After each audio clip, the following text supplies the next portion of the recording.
7.7 and 105.3 from New Orleans.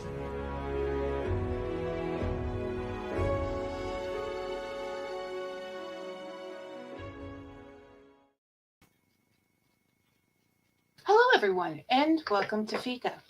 Our guest today is Helen JR Bruce. She is the author of The Heat of the Hunt, a folkloric fairy tale, and Lie of the Land, the first two books in her Heat of the Hunt trilogy. She is also a folklorist and an illustrator. That's who Helen is. But I think what Helen is magical. She can weave the strands of her story through a mist so real that you'll find yourself reaching for a sweater. Her talent for creating atmospheric settings not only has you reading about joining friends for a pint at the pub, but actually feeling like you're with them, having one.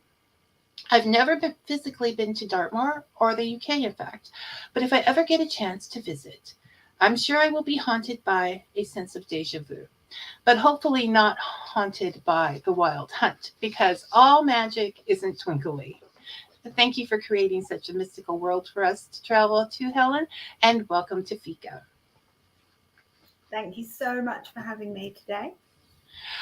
I'm excited because when I read your first book, I wrote to you and said I just wanted to stand up and say bravo, bravo. Like I was just so impressed for a first book. And then of course I didn't highlight any of my sections, so I can never find them in a book again afterwards. I was reading through it today. So for those who haven't read your book and are not saying bravo yet, can you tell us a little bit about Heat of the Hunt and what it is that inspired you to write it? So the whole Heat of the Hunt trilogy really is, as you can probably tell, it's a bit of a love letter from me to Dartmoor and to British folklore. And I had the pleasure of spending, over 10 years visiting the locations and researching and, going to the pubs and walking the moors and hearing the stories, sometimes firsthand. So I wanted to collect all of this amazing folklore sort of in one place in a way that was accessible to a modern reader. So it was exciting, it was fast-paced, it was fun, and people could read the story and then maybe feel inspired to research some more of the folklore themselves, or even visit some of the many locations, because all of the locations in the books are all real places that you can go to. Yeah, or just even if you can't make it there, you can look up. I looked up the national park and the images from there. And Tor was exactly how I imagined it from your writing. Like I saw the picture and I saw the little name and I was like, oh look, I've been there in a book. So it is really a beautiful place. And the ponies really do run free there. So Dartmoor is covered in livestock. It's not wild per se, although livestock is owned, but it roams. Various animals roam over the moor. So you will see cattle, you'll see Highland cattle, you'll see lots of sheep, and you'll see the ponies as well if you're out walking. I feel there is always hope for a world in which ponies run free.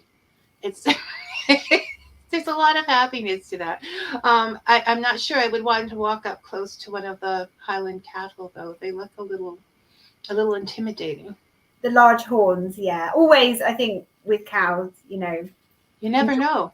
Distance. It's a smart thing. It's a smart thing to do. So you obviously love this land, and you have this beautiful background with all these stories attached to it, and you brought it to modern day. How can you tell us, without giving too much away? This is very difficult to do. You don't want to give spoilers, but we want to entice our fellow readers to check this book out. So you go. So I guess the Heat of the Hunt trilogy it's been described as a modern fairy tale unlike any other. I was delighted. I love reading reviews, and I read a really lovely review where someone was saying that they'd read a lot of books sort of about the Fae and influenced by folklore and similar themes, and they'd found that the stories had become a little bit formulaic. I think because there are certain archetypes, maybe very quite interesting, very alluring to write about. But maybe if you read many, many, many of this type of genre of books, you might find you're coming across similar stories, which is fine. You know, in some way, that's quite a comfort. It's a genre thing that happens, right? Yeah, it's a thing that happens. And for a great comfort read, you know, that's just lovely sometimes. But I did want to try and do something a bit different with my take on folklore. It's as close to reality as I can get it. So the characters are complex. We don't have, you know, just good, just evil. And there's many layers of, you know, right and wrong. So it's not just a simple hero quest. It's got more grey areas, I guess, than that, which makes it real. Quite it's extraordinarily real. Like, I think I've hung out with Adrian. You know, I felt like Gemma, like just frustrated. It is extraordinarily real. And I think that's when we get into genres and there's so many books being written, it is easy to not even knowing rewrite. But because your characters are so real and human, even if they're not, it is. Bravo. I agree with her. It is definitely something different. Something. It's honest. It's straightforward. It's like you knew your folklore so well that you were able to just go with the story from there. It was just a natural thing, I think. It's true. I have characters, and I know we touched on Clara in the second book. I was trying to find that passage and I can't, but I loved her. She's, you know, this middle-aged woman. She's retired. She's decided she's going to get into witchcraft really late in life, and she's just brilliant. She summons the demon huntsman with a slightly off steak. No, it's not. It's a pork chop. It's even worse. So it sticks. And I love her. And I created her as a character. She was meant to just appear and just be killed, you know? Well, that's giving sorry, ignore that. It's giving away. But anyway, she doesn't. She refused. My baddie, you know, Cabell wouldn't kill her. Bear in mind his character. He was like, she's a witch. I'm not killing her. And she was just like, no. So she's all in that book. She's going to be in the third book.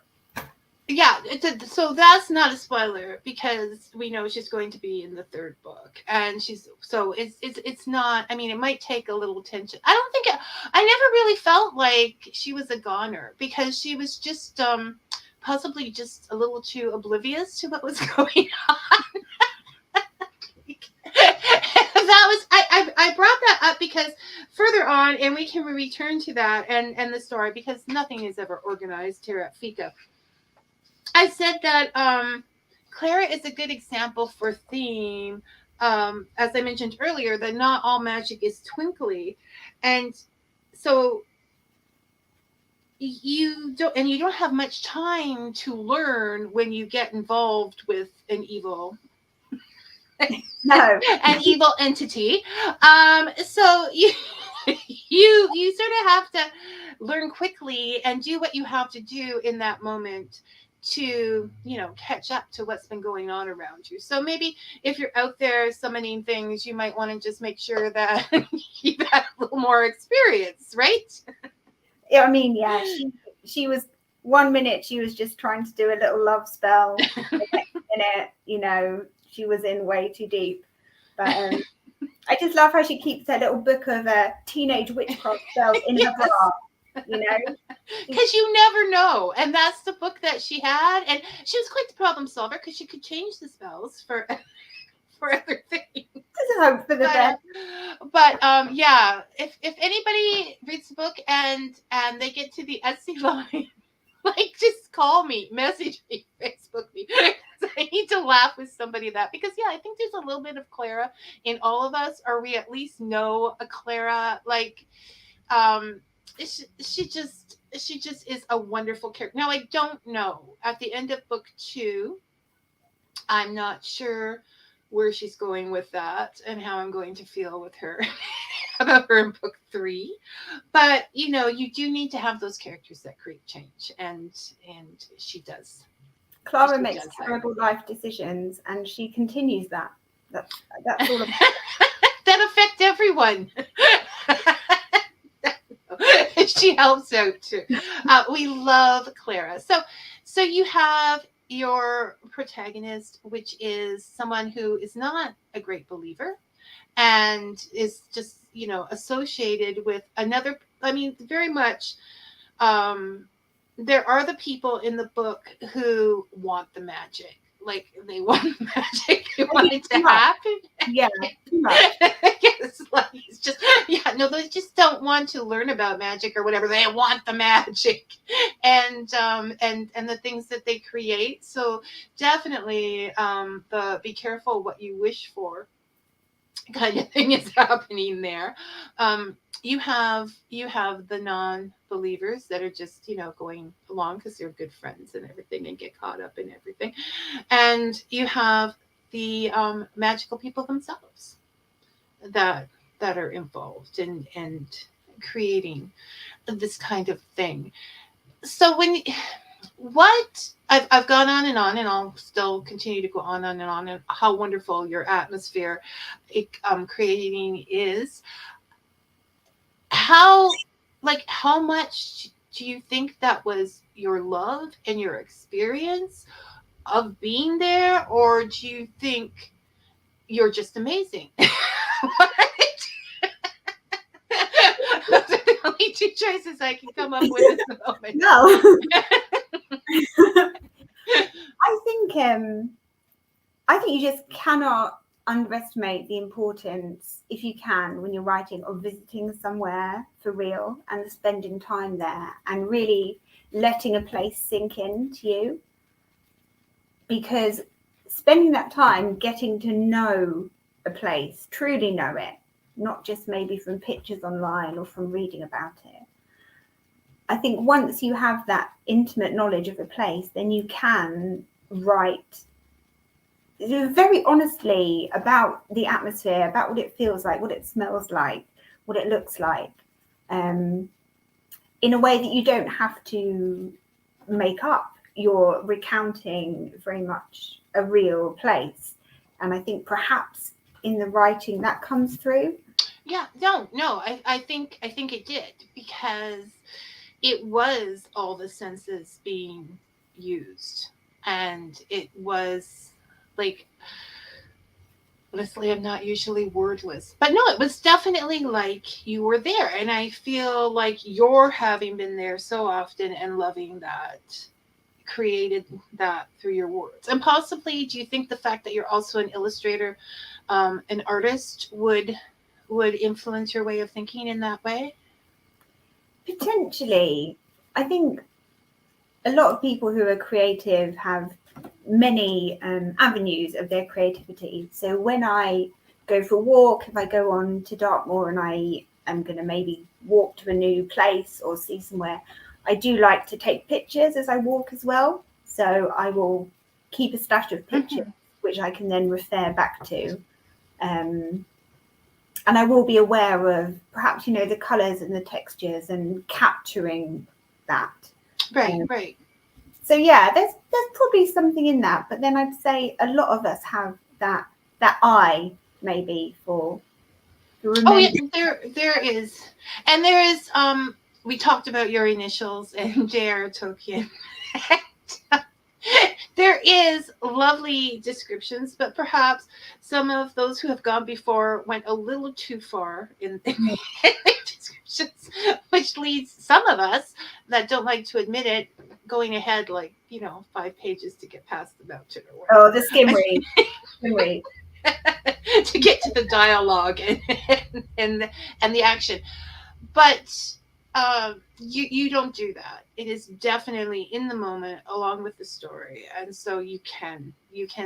I don't know. I've never been to Dartmoor, but I could smell the earth and wanting to have a hot tea, and you're sitting there saying you still go walking out there, and I'm thinking, oh my goodness, you better be home by dark because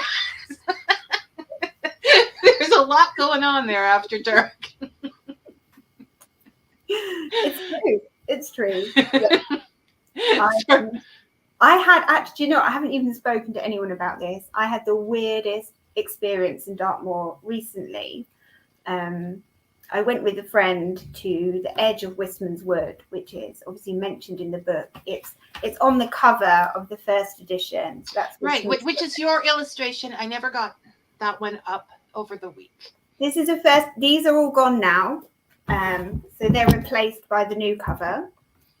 But Wistman's Wood is basically this 500 plus year old patch of woodland of these stunted oaks in Dartmoor with all boulders in between, with this amazing boulder with a swirl on. Can you see behind him? There's like a swirl. Yes. And there's moss on this boulder that's been carved into a swirl. It's amazing.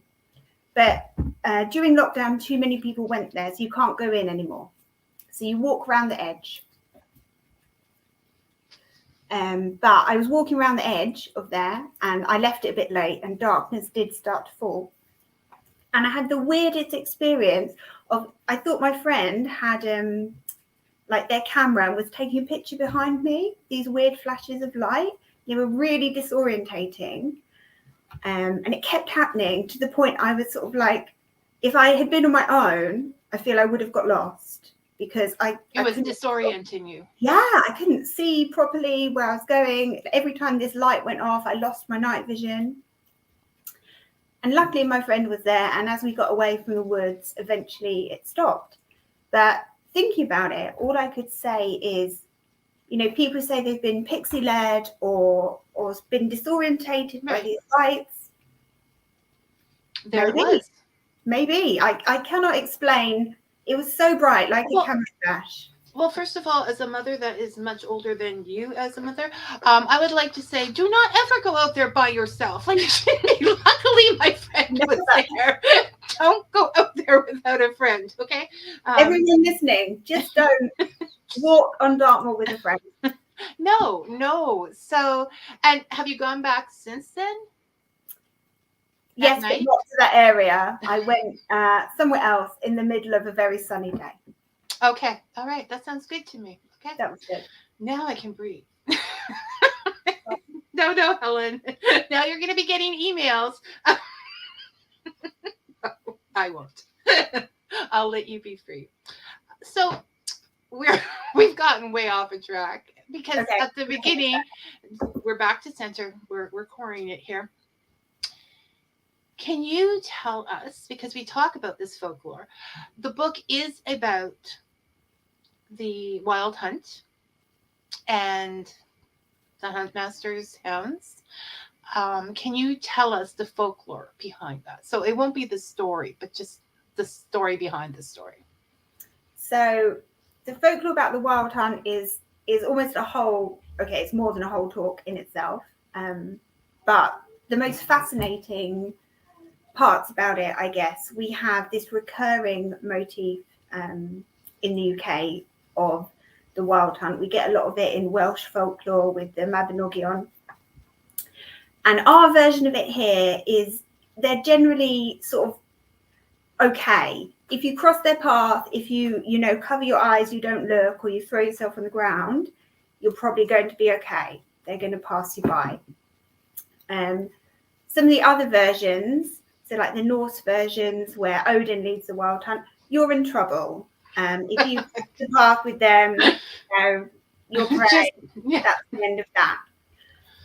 But the UK version we have here, they're more just the role of a psychopomp, so a soul guide. So on certain days throughout the year, around Halloween or Samhain, sometimes just after Yule, around New Year, and on other days as well sometimes, they will go out and they will ride across the land, and they will gather up any souls stuck on this plane who haven't passed on, and they will lead them on to the other world.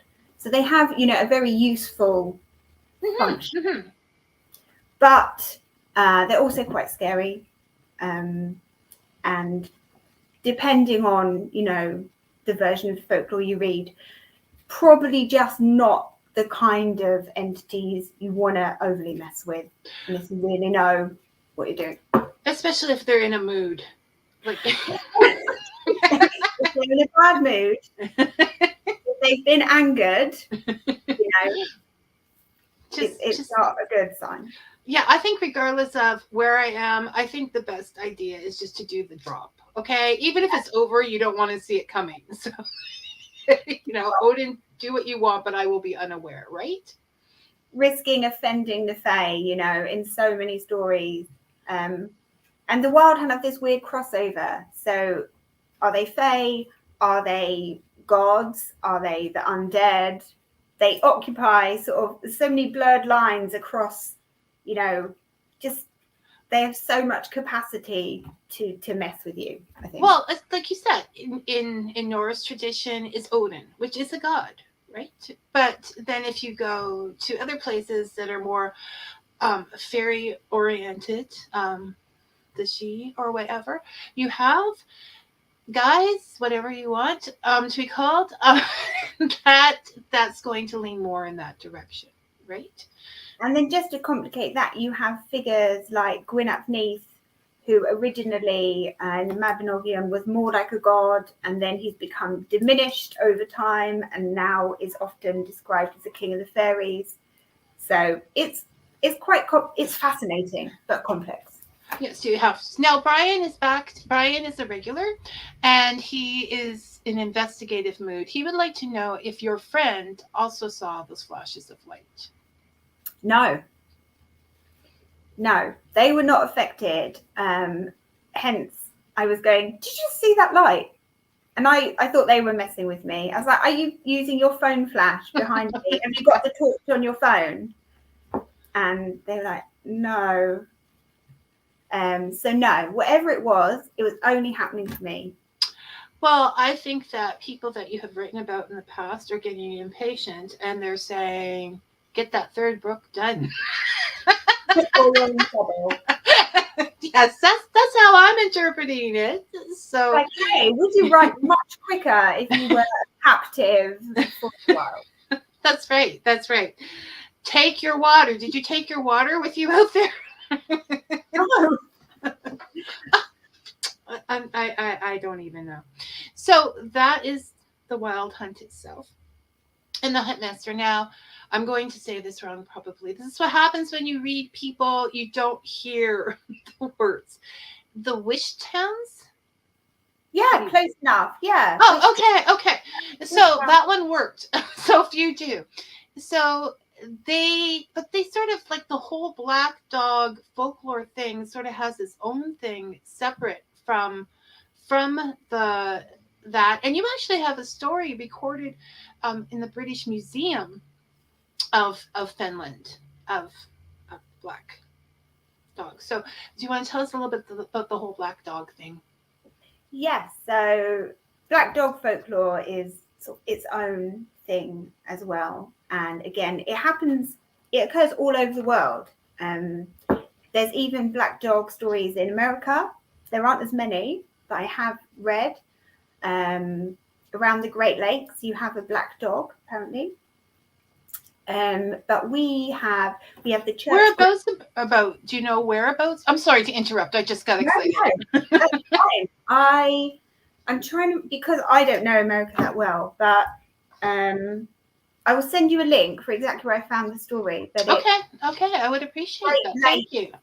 Specific haunting, and it follows the same pattern as kind of the UK or some of the UK ones, where basically there was a black dog on a ship and it fell off and it got stuck in one of the gates, the lock gate system, and the crew weren't very pleasant and they didn't fish it out and it drowned. And basically it haunts the Great Lakes and appears on boats and scares people, and it's a bad omen. I would think so. And we get many variants of, we have Black Shuck in the UK, and you'll hear him maybe padding behind you, or you'll see him on a country lane, and you know he's a bad sign. He's often an omen of death, whether for you or for someone you know. But then we also have guardian black dogs. So in Somerset, where I live, we have the Girt dog, who appears as a black dog in the Mendip Hills and actually guides travellers who've got lost, especially children, down the hills to safety. So again, the black dog has got this very dual personality. And I think that's important for us to point out, as a lot of people tend to think of these myths as in the black cat thing, and they don't want to have anything to do with them, because I've always had black cats, and my last 2 dogs were black, and they were wonderful creatures. Now I have one that looks dual, a cat, black and white, and she's who she is, okay? Just but yes, we should not take that into consideration when adopting. But it is, I would love to hear the Great Lakes story. And it is interesting how much they have their own, it's sort of like stories behind them, the black dog. And honestly, I do not want to see a black dog in Dartmoor. It was just too real. It was just too real. So you mentioned that this is the 2nd edition of your book, the one that I read. And one of the differences is that you have a introduction done by Okay, I can't remember everything off by heart, and I have these cards, and they don't ever follow where I want them to be at the time. Mark Norman, thank you. Okay, so they did an introduction by Mark Norman, who is the author of Black Dog Folklore and Dark Folklore, and the creator of the Folklore podcast, who I may be trying to talk to later, because I'm just into this whole black dog thing. So he did an introduction for your next edition, and he said, which I took because it's exactly, so I know that I'm not the only person noticing this. He said, honestly, Vicky, he said, I told you, I've got to keep it all in my head or it's gone. He said that, okay, there's only 6 pages here. It's got to be here. Okay. That's page 4. People, you're used to me. Just we're going to do this. Okay, I'll find it. He just says that you're really great at writing about the landscape as well, and he's lived through there. So we can believe what she says. But it was a lovely introduction. Now, did you go back and make any other changes? Not overly. So as I was saying before, the first edition, it felt really important for me to illustrate it as well. So the cover is something that I painted, which is cool.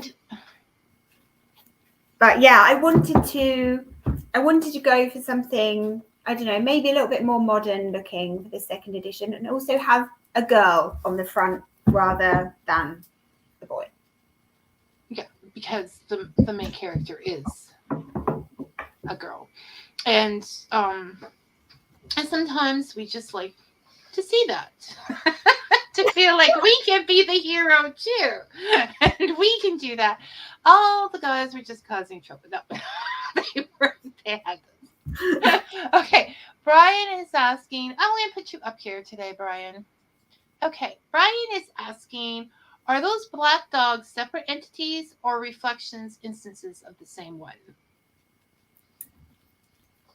This is a juicy topic. We could lose many hours to this.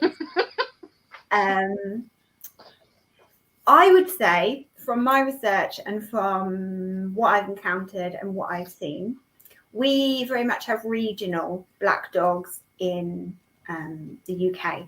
and they will have slightly different names, very slightly different characteristics, depending on which area of the country they're found. So it's within the same umbrella of folklore, but they are separate within that. And going back to the idea of the church grim, the concept of that is that when a new churchyard was built, the first thing buried in it was believed to have to protect all of the other later burials from the influence of the devil. And a person wasn't up to the task, or maybe they just didn't cut it. Yeah, they didn't cut it. Maybe it didn't feel right for it to be a person. I think the truth is a person wouldn't have cut it. So the first thing buried in a new graveyard in the northern part would be a black dog. And the spirit of the black dog would then stay in that churchyard and become the church grim. So a church grim is very much it's like a localized entity attached to a particular graveyard. So they're a protector. So a church grim is a protector. That is their role. But again, it's nuanced because this creature has potentially, been killed, been sacrificed and buried. You could easily question, how does it feel towards people? But I think it seems to be, it's very much focused on it's protecting its space, its graveyard, its territory. So if you're perceived in any way as a threat, even if that might be, you're walking too close to the graveyard late at night, like any other guard dog, a living guard dog, the church grim may see fit to see you off. And then you have the number of hounds that are in the wild hunt itself. There are several dogs right there, not just one of them, but several. So in my story, there's 9. I don't recall having read instances in folklore where it's particularly said exactly how many.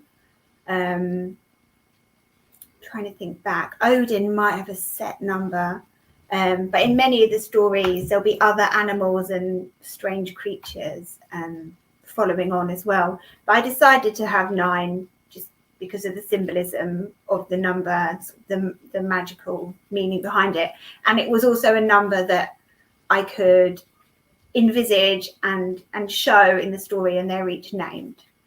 Right. You could give them all personalities, but if you had 20, that would start to become difficult. Yeah, well, Cabell, the demon huntsman in the second book, he has foxhounds and he has 40-50 hounds. But they're not individual. They're not named. They're just a mass of hounds. Because we don't care about them, and we don't care if they get killed. We will care the Wisht Hounds get killed. That's what happens when you name them. I found my quote, so I feel justified now. What Mark Norman said was, Helen paints a literary picture of the moor in all of its splendor and majesty.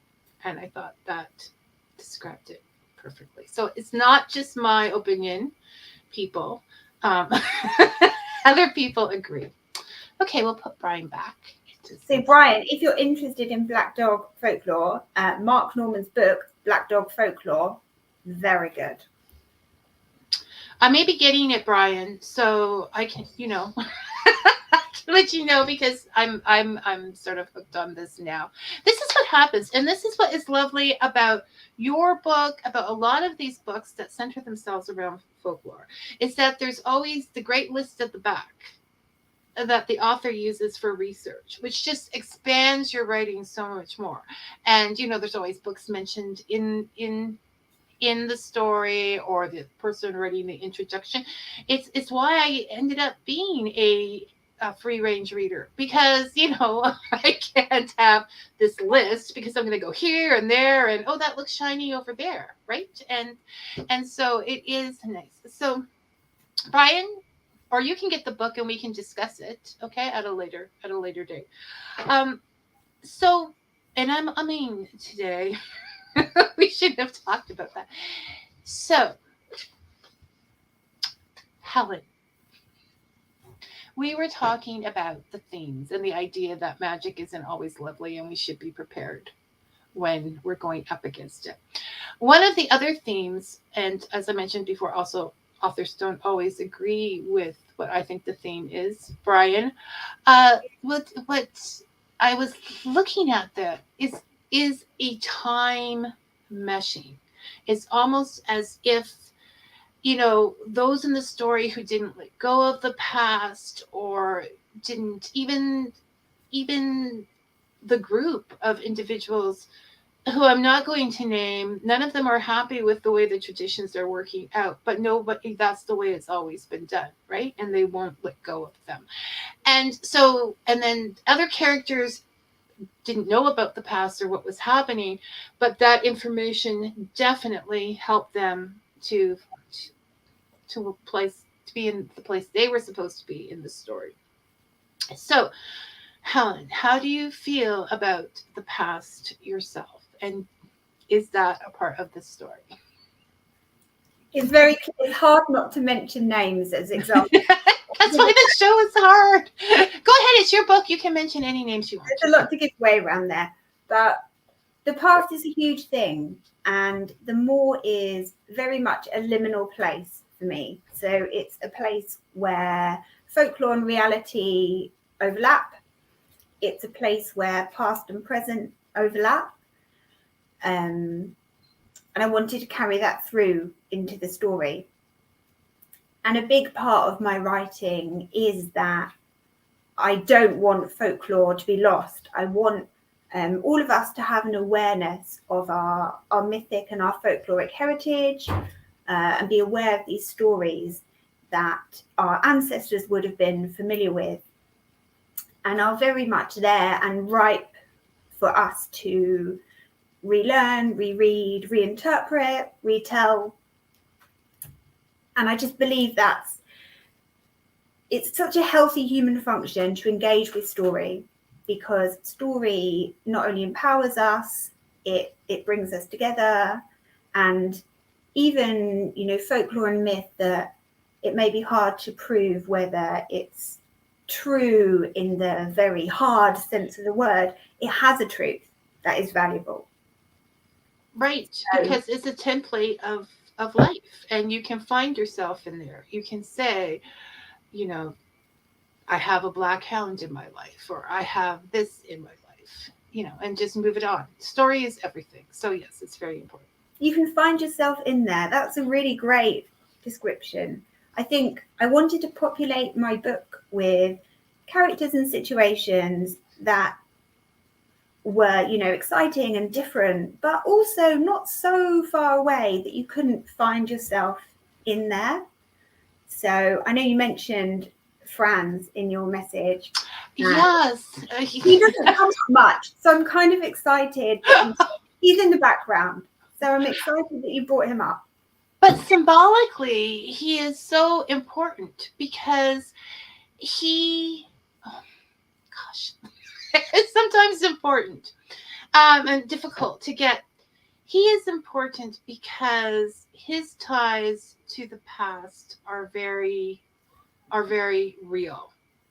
And so when he sees things happening now that reflect upon that, it hurts his heart, because Franz has a good heart. He just was in the wrong times before, and he feels like that's going to happen again. So I think he is just, I don't know, I've latched on to Franz now.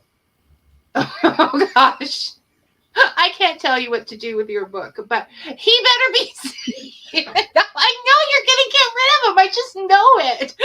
And then I'm not beyond sending messages at 2:00 in the morning to authors saying, once I have their email, no, what have you done? And they laugh wickedly like that, Helen. Okay. He's already dead. Technically. Oh, you know what? Don't try to just that. But he was, I do believe that part of him, maybe he would find happiness going back, because, Franz carries that small part of me, and probably of a lot of people, that hears the news and is waving their hands and going, please, we've been here before. Please, no, please stop. That's That's him. Yes. He. Oh my goodness! I just realized he's like Jeff Goldblum in Jurassic Park. Don't do it. Bringing dinosaurs back is not a good idea. And here we go again with this. Yeah, I can. Okay. Mr. Griner says, Helen, you talk about Dartmoor as if it were more than simply a place, either a nexus of possibilities or an entity in and of itself. Or have I misinterpreted it? Oh, these are good questions. Brian has good questions. I mean, this is such a good one. I could talk a lot about this, and there's another amazing book actually by Knight. His second name is Knight, about like the sacred landscape of Dartmoor, and it's fascinating. So it's not just me. Dartmoor is this place that has been so heavily influenced by humans, even though it looks so wild and so desolate. There's ruins of Bronze Age hut circles everywhere. There's ruins of, more modern tin mining. There's modern ruins of medieval farming settlements and field boundaries. There's just modern like farm buildings. There's the whole farmhouse that was used in Warhorse. That's a ruin on Dartmoor that they redid for the film. There's just so many signs of humanity's failure to tame Dartmoor, basically. But on the flip side, also, we have scarred it for life, because the Moor used to be oak woodland, much more like the little tiny section of Wistman's Wood that remains. And our activities have kind of made it the more open space it was. So Dartmoor, the history of the land and the history of humans on Dartmoor is just so perceivably entangled. I think that's what makes it a character in itself. Yeah, I think for me, the Moor is a character in the book, and sometimes what you're hearing is the voice of the Moor. Well, I mean, isn't part of many, I'll say, original spiritualities of people or their indigenous belief system that the land does reflect what is happening with the people and vice versa? Like the land is a living being. It's not just something that you use or whatever. And so that would probably have applied to many of the people that were there. And that belief, I mean, when beliefs are strong, they can cut through time and things, don't you think? Very much so. And I think many of us, probably if we're just sort of still and perceptive, when we see, these massive granite outcrops of the tors on Dartmoor, and some of them have sort of weathered to look like a face. You've got Bowerman's Nose, which is quite famous, which is in folklore, he was a huntsman who was turned to stone because he ran across the moor and disturbed a coven of witches. Never do that. But these with faces in, I think our ancestors, would have seen that and felt there was some kind of powerful entity there. And I think now we can still look at that and feel, in the presence of something. Right, because it is amazing. And those stones sticking up, even if naturally, create such majesty, as you've put it. Even if you walk down the beach, I spend hours, I have a collection, and look at the little stones that are there. Like, what do they look at? We found goddesses and everything else that nature has carved. So, but it's definitely, I'm in love with it now. Just from reading your book. And I've always had a thing for that kind of environment. Somewhere in August when everything is sunny and bright, I have to like turn on something from the 19th century that takes place on the moors, because I've had enough of this, and we need to have some of that earthy soil kind of thing. So yeah, I can see how that would come through in the time. Okay, so I don't have a lot of hope for Franz. Or maybe it is hope. It depends on how you look at that. So here she goes. They are real people. I mean, I've known the characters in that book in several different, people, and they do act real. And it's not like I'm going to, you know, you know a Mike, and he tells those stories, and there's something more to him, right? It can't be. He can't. He sees so much more, or he feels so much more. And I think we all kind of want to be, Gemma, like loyal to our friends, and ready to deal with what is. And I don't care how powerful you are magically, you're not going to cross my boundaries, okay? So we have in this book, we have wonderful characters. The plot is nonstop. It is not ever boring, and it keeps you turning the pages.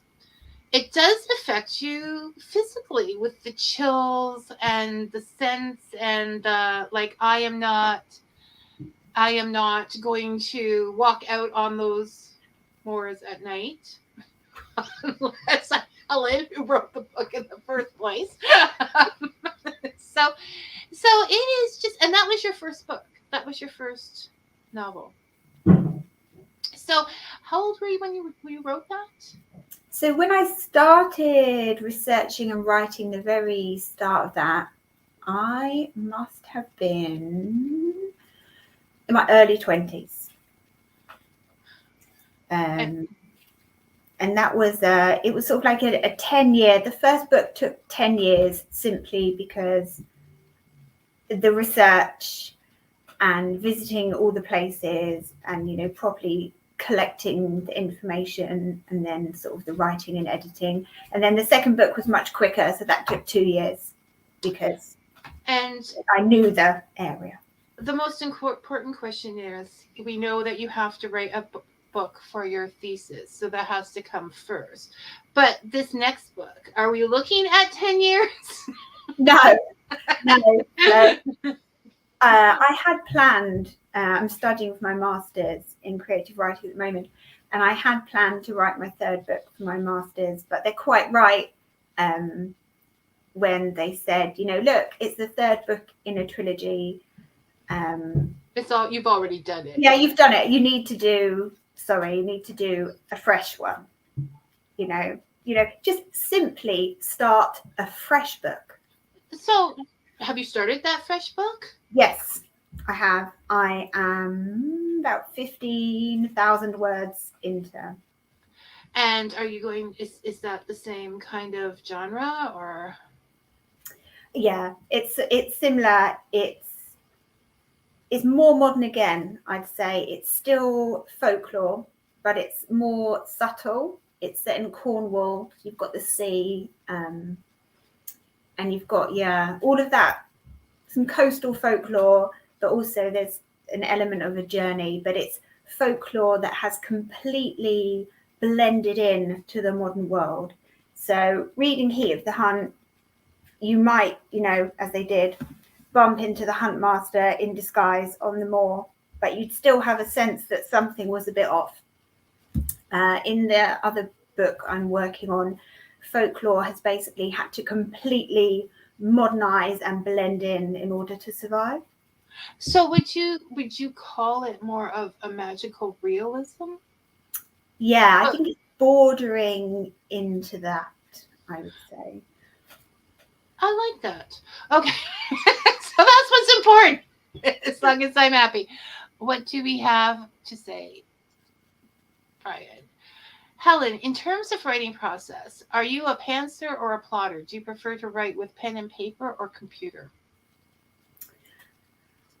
I'm a little bit of both. So I'm a plotter, as in I'll write character arcs. So I'll write what a character needs to follow through the whole book and what they need to achieve. And then that will sort of intersect with another character. And then the other arc will intersect till you get a whole strategy. Web. Yeah. Because the characters very much drive the plot, and sometimes actually something that I might have wanted to happen, I realise the character wouldn't do that. Yeah, everybody says they take over. They take over. So something can happen, like with Clara refusing to die, completely unexpected. That, that was not planned. So I don't plan in, precise detail. I will plan out the bones of a character arc and, the bones of what the story needs to achieve. And then I will pants my way through fleshing that out. And I like to write on the computer because I know some people are amazing. They'll just write and write maybe 10,000 words in a day, maybe more like 3,000. Who are they? Yeah, I don't know. I made that person up. That person, maybe 3,000. People write 3,000 words in a day. What I love to do, every time I come back to write, I edit the last section. So I'm very fiddly with how I do it. So I won't just write a whole draft and then write another draft. I will be editing every time I come back to the document. So I normally write only about 500 words in a day, but that will be 500 words that's been edited a couple of times, and I'll edit the section before as well. So that's my method. It's slower, but it means that when I come to the end of the book, there's less editing. Well, and it's the way that works best for you. And I think what we've all seen is that everybody is completely different with all of their, their lives, but they're fitting around it and who they are as a person. So do you write a lot of background on your characters? Like back parts that we will never see in the book, but just to give you hints of who they are? Sometimes. A lot of that will kind of be in my head and not necessarily written down. But I will I'll sort of jot down notes. I've got like a notebook and I might have pictures stuck in, and I might have extracts that I've read about stuck in there as well. And there will always be, I think, that's a key thing of a good character. There's some things that I know that you're never going to know, that I'm never going to mention, that the character's never going to mention, that is a driving force, in their subconscious. So, yes, but some of them are never coming out, I guess. They're staying in my head. Yeah, no, I mean, I think that a lot of what people write never sees the book. They write it in their head, they write it, but it's important because it gives them an understanding of the things that do show up. It causes them to happen. So it is part of the writing process, if not part of the book itself. Definitely. So does that help, Brian? And also, I keep forgetting you can't answer back. I can't make writers group this afternoon. I have some business to do, but I promise I'll be there next week. Okay. I am now using this show for personal messaging. So it saves on that. Now, I think you still have, I don't know if I should mention this. I think your book is still up for free. No, it's ended. Is it? Okay. I checked and I thought, is it? Does she want that mentioned? So but if you have Kindle Unlimited, the first book is free.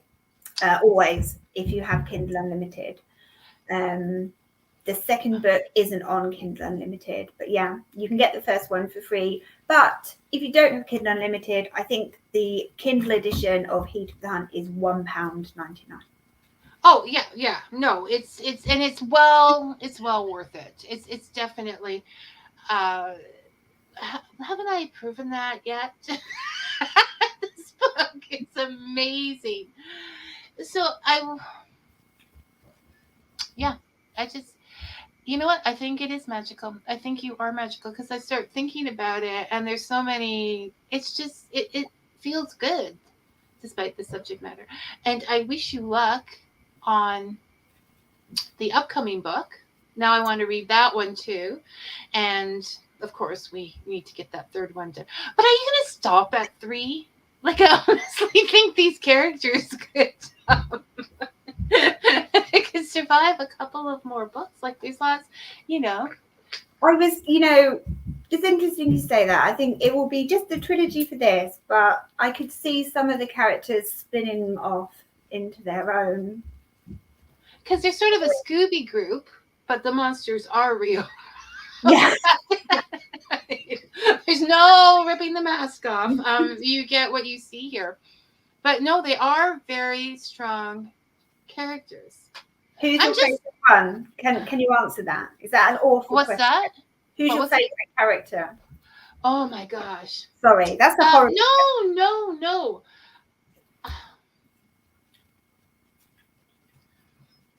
I honestly, I don't know if it's because he tells stories or because he's like, I like Mike. Okay, because and he is, and then and despite everything, he comes through at the end, and he's not out of time. So I do like Mike because I could sit in a pub and he would tell me stories. Okay, so that's what the thing. Just lovable Mike. I do like your protagonist. I mean, she's very real. So, we don't go on with, she's just helping her friend. She gets annoyed.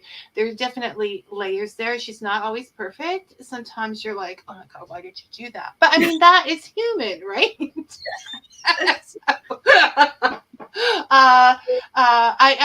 I think Clara is, comedy, but also us in general. Anybody that's looked in or studied into these things or whatever has some, or they've met a Clara along the way. We've met Clara. We've all met. We know her, and she caused me to laugh. I was reading to get it done because I wanted to finish the story, and also because the show was upcoming. So I was reading late at night. And I just burst out laughing at that line, and my husband's like, "What's going on?" I'm like, "Never mind. You won't understand if I try to explain it to you. Okay, you either get it or get it. Go back to bed." So it was laugh out loud funny. I like them all. I mean, I find Adrian kind of annoying. That's because has so many idiots. He is meant to be annoying, right? So they all have, they're like a group. They're like a gang. Like, these people really fit together. And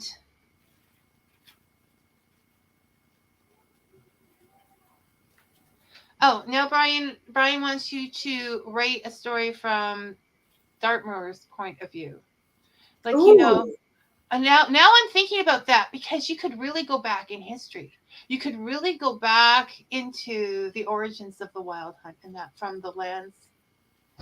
I mean, you could do anything, but I'm just saying on that. Although, weirdly, Brian, it's like you can read into my brain, because I am actually in this weird crossover between writing and art. I'm having a piece of writing exhibited at an art exhibition in Bath, in the city of Bath, and the theme of the exhibition is Bath stone. So the extract of writing is printed so it looks like sedimentary rock, as it settles and then becomes hard. Very cool. I want a picture of that, or I will put it on Facebook later that week. That sounds amazing. Send you it. Yes. It is talking about how basically the place where we live, when we drink the water, the minerals from the stone literally come into us to make up our bones, and like we are the land. So I'm with you. I'm working my way into being the more. Okay, Brian, you're impressing people today. Very good, very well done. So yes, I am in such a good mood because this was such a good book, and Helen is such a good sport, and so it's all just wonderful. We are going to have to say goodbye though, and send me those links, and I'm going to send you some links. Yeah, and anytime you got something in your head and you want to come back and chat, Helen, just give me a shout. Okay, you're in the family now, so and I have to have a chance to keep. Write down the third book. Okay. I'm going to be writing my third book. Yeah. We will be. Oh, he says it must be the lovely beer he's drinking. Stop drinking, Brian. That's my beer. Okay, if only the world were smaller. You know, we could just all find a patio together. Okay, you take care. Best Thank you wishes so with much for having everything. me. And we'll talk to you later. Okay, bye-bye. Bye. Okay, that was fun. Heat of the Hunt. Helen JR Bruce. Fantastic, fantastic book. Because I was absent last week, the schedule's gotten a little confusing. So I'm not sure what we're doing next week. I could be Black Dogs. I don't know. So you guys have a wonderful week ahead. And until then, may your coffee be hot and your story sweet. Thanks for listening, everyone.